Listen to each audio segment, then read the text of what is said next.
কৃতপক্ষ go back অয়েল কৃতপক্ষ go back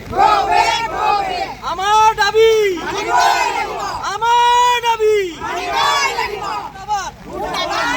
অয়েল কৃতপক্ষ হাই আমাৰ ৰাস্তাৰ যি বেয়া পানী এইবোৰ উলিয়াই সমাধান কৰক হাই অয়েল কৃতপক্ষ হাই আমাৰ যি গেলা পানী আছে সেইখিনি উলিয়া ব্যৱস্থা কৰক আমাক অতি শীঘ্ৰে ব্যৱস্থা কৰক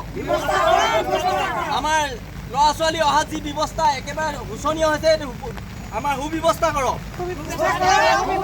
অয়েল কৃতপক্ষ হাই অয়েল কৃতপক্ষ হাই অয়েল মুন্দাবাদ অয়েল কৃতপক্ষ হাই আমাৰ দাবী মানিবই লাগিব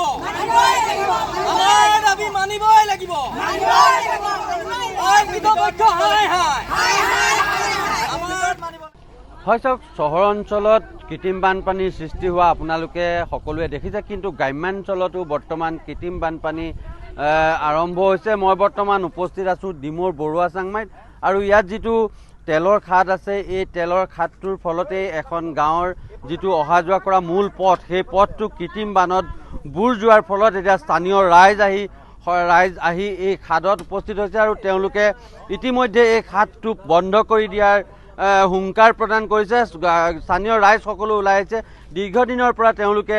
এই খাদৰ যি বিষয়া কৰ্মচাৰী আছে তেওঁলোকক জনাই আহিছিল যে তেওঁলোকে যি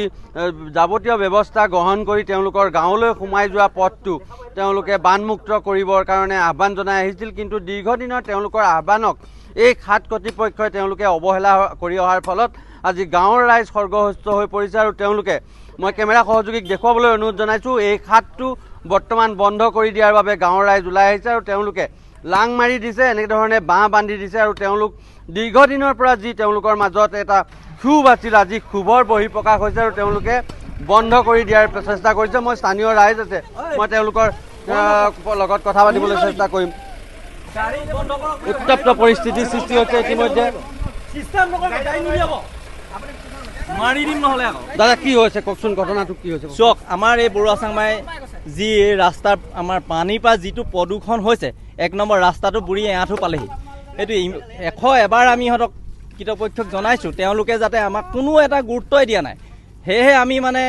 আজি এই খাদত আমি দাং বান্ধিবৰ বাবে আমি ওলাই আহিছোঁ সকলো ৰাইজ হয় মই মহিলাসকল আছে মহিলাসকলৰ পৰা জানিবলৈ চেষ্টা কৰিম বাইদেউ কওকচোন কি হৈছে আপোনালোকৰ অহা যোৱা কিমান অসুবিধা বৰুৱা চাংমাইত বানপানী হোৱাৰ কাৰণে এতিয়া কোনোদিন পানী দেখিয়ে নোপোৱা নিচিনা আজি কিন্তু ৰাস্তাৰ ওপৰত পানী বৈ গৈছে আৰু ল'ৰা ছোৱালী বহুত অসুবিধা হৈছে কাৰ ভুলৰ কাৰণে হৈছে মানে অইলৰ ভুলৰ কাৰণে হৈছে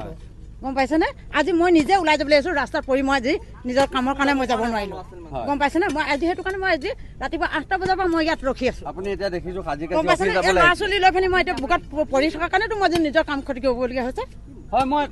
খাদ কৰ্তৃপক্ষৰ সৈতে কথা পাতিবলৈ চেষ্টা কৰিম যদি কোনো মন্ত্ৰী কোনো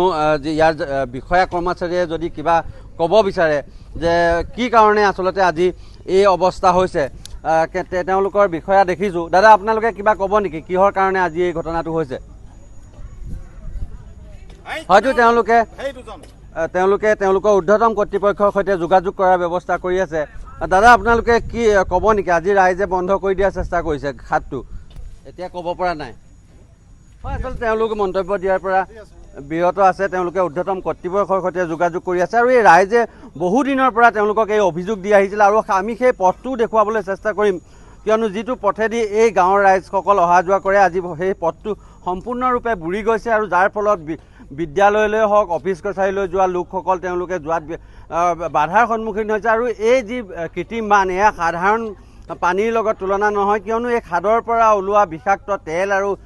ৰাসায়নিক সামগ্ৰীয়ে সেই পানীখিনি ভৰ্তি হৈ থাকে যাৰ ফলত স্থানীয় ৰাইজৰ বিভিন্ন ধৰণৰ খৰ খজুতি হোৱাৰো তেওঁলোকে অভিযোগ তুলি আহিছে আৰু এই দীৰ্ঘদিনীয়া তেওঁলোকৰ দাবী অৱমাননা কৰি খাদ কৰ্তৃপক্ষই যেনেদৰে খাদটো চলাই গৈছিল তাৰ ফলত আজি তেওঁলোক সৰ্গহস্ত হৈ সমগ্ৰ গাঁৱৰ ৰাইজ ওলাই আহি এই খাদৰ মুখত বাঁহ বান্ধি তেওঁলোকে খাদটো সম্পূৰ্ণৰূপে বন্ধ কৰি দিছে আমাৰ এই কেমিকেল পানীৰ পৰা আমাৰ গৰু ছাগলী মানুহকে আদি কৰি সকলো আমাৰ জীৱ জন্তু প্ৰায় মৰিছে এই মৰা ক্ষেত্ৰত আমি অইল কৃতপক্ষক 100 এবাৰ আমি জনাইছোঁ তেওঁলোকে আমাক কোনো তাৰ প্ৰতি ব্যৱস্থা লোৱা নাই। সেয়েহে আমি আজি অইল আমাৰ এই স্থানীয় যুৱক যুৱতীসকলে আমি আহি অইলৰ আমি ইয়াত বন্ধ কৰি দিছোঁ, আৰু অন্যথা আমাৰ যদি পানীখিনি উলিয়াই নিদিয়ে তেওঁলোকক আমি ইয়াত বন্ধ স্থগিত ৰাখিম বুলি আপোনালোকৰ আগত জনাইছোঁ। আজি ৰাতিপুৱাৰ পৰা যি মুখলধাৰে বৰষুণ দি আছে তাৰ কাৰণে আমাৰ ৰাস্তাটো প্ৰথম কথা আমাৰ বুৰি গ'ল,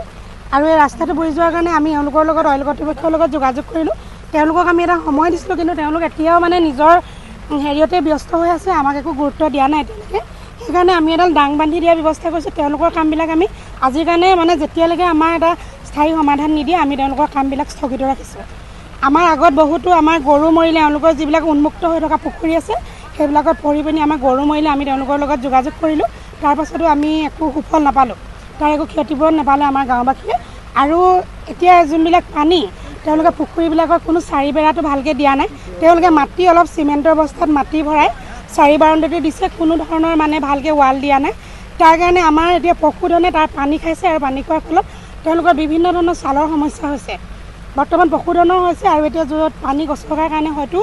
আমাৰ মানৱ সমাজৰ কাৰণে বা আমাৰ গাঁওবাসীৰ কাৰণে হয়তো ছালৰ সমস্যা কিবা কিবি ধৰণৰ হ'ব পাৰে। সেই সকলোবিলাক সমস্যা, পানীৰ সমস্যা আৰু প্ৰদূষণৰ সমস্যা, সেই সকলোবিলাক আমি সমাধান বিচাৰিছোঁ, আৰু তেওঁলোকে যেতিয়ালৈকে আমাক সমাধান কৰি নিদিয়ে আমি ইয়াৰ কামবিলাক স্থগিত ৰাখিছোঁ।